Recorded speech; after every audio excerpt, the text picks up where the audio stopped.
Assalamualaikum warahmatullahi wabarakatuh. Salam sejahtera untuk kita semua. Apa kabarnya rekan-rekan mahasiswa, mahasiswi Undira? Alhamdulillah kita berjumpa di mata kuliah simulasi bisnis di pertemuan pertama ini. Saya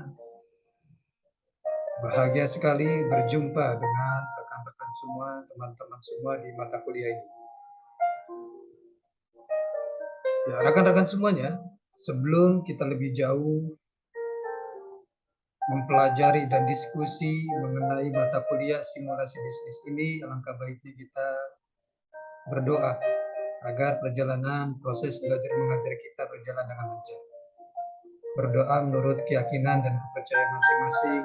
Berdoa dimulai.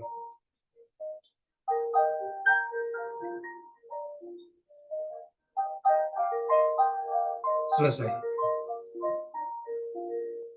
Ya, rekan-rekan mahasiswa semuanya, perkenalkan nama saya Ahmad Tarmizi, biasa dipanggil Pak Tarmizi. Kita berjumpa di mata kuliah simulasi bisnis. Nah, mata kuliah simulasi bisnis ini kita menggunakan metode tatap maya dari pertemuan 1 sampai pertemuan ke-16. Tatap mayanya bisa melalui Zoom atau melalui Google Meet. Itulah metode pertemuan kita. Nah, nanti di pertemuan 8 kita ada UTS dan pertemuan 16 kita ada UAS. Dan tentunya juga kita ada tugas-tugas untuk menambah nilai kita, nilai total rekan-rekan semuanya. Alhamdulillah.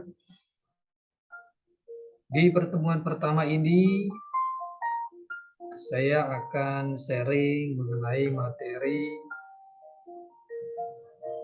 Oke, saya share materinya. Ini dia, ya.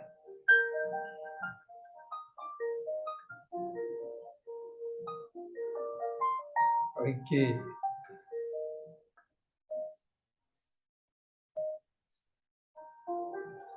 Simulasi bisnis atau bisnis simulasi.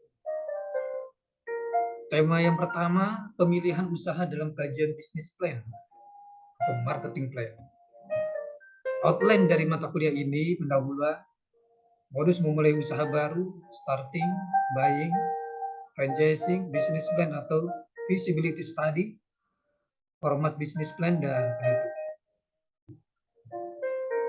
Nah, di pendahuluan, kalau kita lihat, kesuksesan berwirausaha tidak hanya ditentukan oleh kejelian dan kecepatan memanfaatkan peluang, tapi juga kemampuan dalam merencanakan usaha.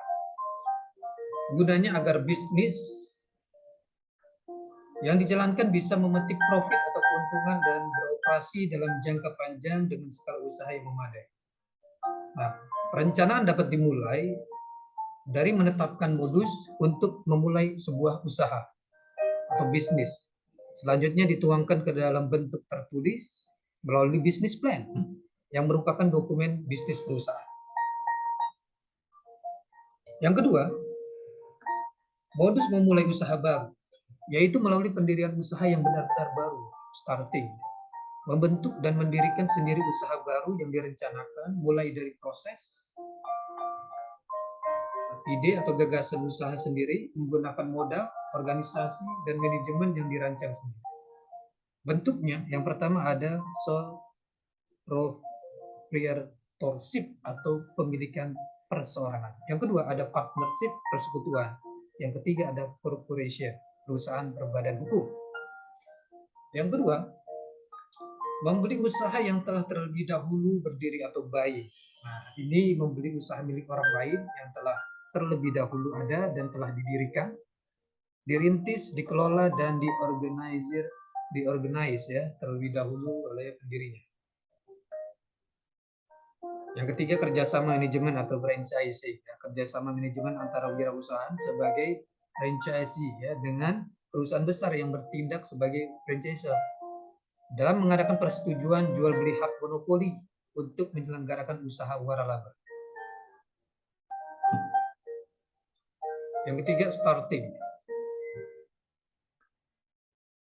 Dimulai dengan usaha mencari peluang usaha melalui dua cara.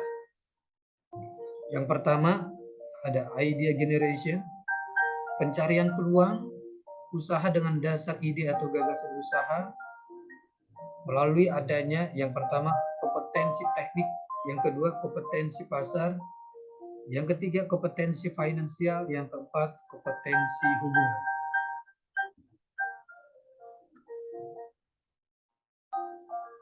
Lalu yang kedua di sini ada opportunity recognition. Ya.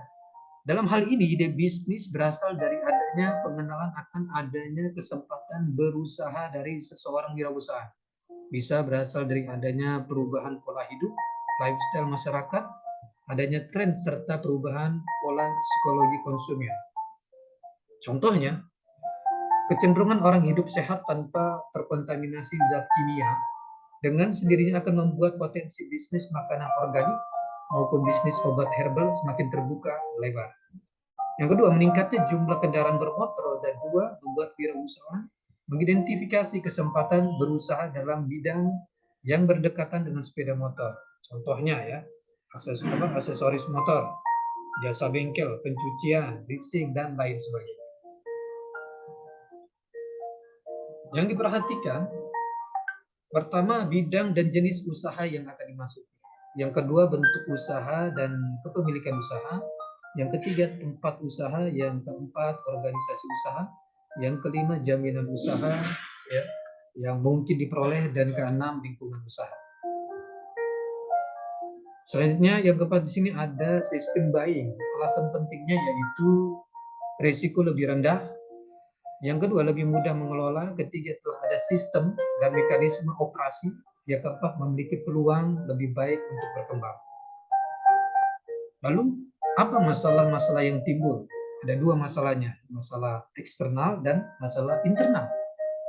Masalah eksternal berkaitan dengan lingkungan usaha yang akan dibeli, kondisi pasar dan kondisi perusahaan dalam persaingan.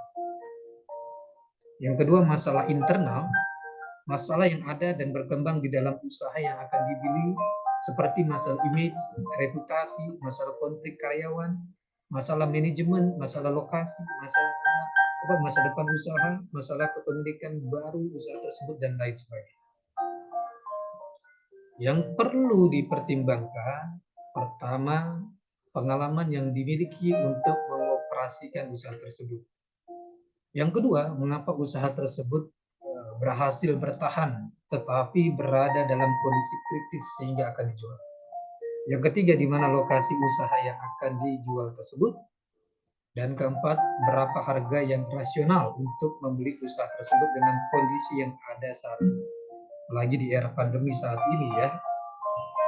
Yang kelima, apakah membeli usaha tersebut lebih menguntungkan jika dibandingkan dengan merintis usaha baru. Yang keenam, apa alasan sebetulnya dari pemilik untuk menjual usahanya. Yang ketujuh, bagaimana potensi produk yang dihasilkan usaha tersebut. Kedelapan, apakah usaha tersebut telah memiliki aspek legalitas yang memadai. 9, bagaimana kondisi keuangan usaha tersebut selama ini. Nah, lalu ada franchising. Ini merupakan kerjasama manajemen dalam bentuk waralaba yang biasanya berkembang dalam bisnis eceran. Merupakan persetujuan penggunaan lisensi secara hukum antara suatu usaha penyelenggara sebagai franchisor dengan usaha lain sebagai penyalur atau franchisee untuk melaksanakan usaha. Nah, franchisor dapat sewaktu-waktu membatalkan kontrak kerjasama. Keuntungan dari franchisee, pertama ya, bantuan awal yang memberi kemudahan. Kedua, mendapat pengakuan yang segera, cepat dikenal di kalangan konsumen. Ketiga, daya beli, karena franchisee secara otomatis akan menjadi bagian dari organisasi usaha yang besar. Maka pembayaran untuk pembelian bahan baku, peralatan, jasa asuransi, dan lain-lain akan relatif lebih murah. Keempat, cakupan periklanan yang lebih luas serta pengalaman promosi yang lebih baik. Kelima, perbaikan operasional. Kerugian dari franchisee adalah pertama, kadangkala program pelatihan yang diberikan franchisor tidak sesuai dengan yang diinginkan. Kedua, adanya keterbatasan kreativitas franchisee dalam mengelola usaha. Dan ketiga, franchisee jarang memiliki hak untuk menjual usahanya kepada pihak lain tanpa terlebih dahulu menawarkan kepada franchiser dengan harga yang relatif sama atau bahkan cenderung lebih murah. Yang keenam, kita ada business plan atau studi kelayakan atau feasibility study. Business plan atau feasibility study atau business proposal tujuannya memberikan informasi tertulis mengenai usaha atau bisnis yang dijalankan. Perbedaannya, dasar pembuatannya, fisik dokumen dan laporannya, kompleksitas materi atau isinya, penggunanya, pembuat atau pengusulnya, dan juga jangka waktu. Itulah teman-teman mengenai bagaimana kita membuat atau meng-create dalam mata kuliah simulasi bisnis ini.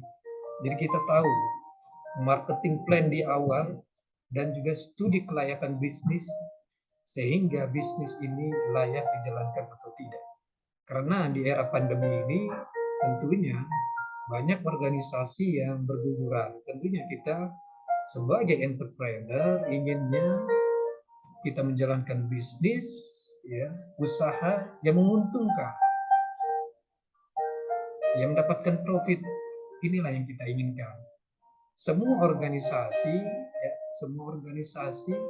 apalagi organisasi swasta itu tujuan atau goals-nya adalah ingin mendapatkan profit atau keuntungan.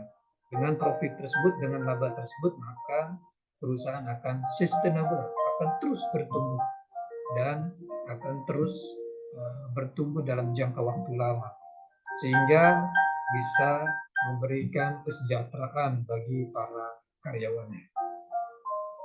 Rekan-rekan semua, inilah simulasi bisnis di dalam pertemuan pertama. Kita jumpa lagi di pertemuan selanjutnya, di pertemuan kedua. Sekian, terima kasih dari saya. Assalamualaikum warahmatullahi wabarakatuh.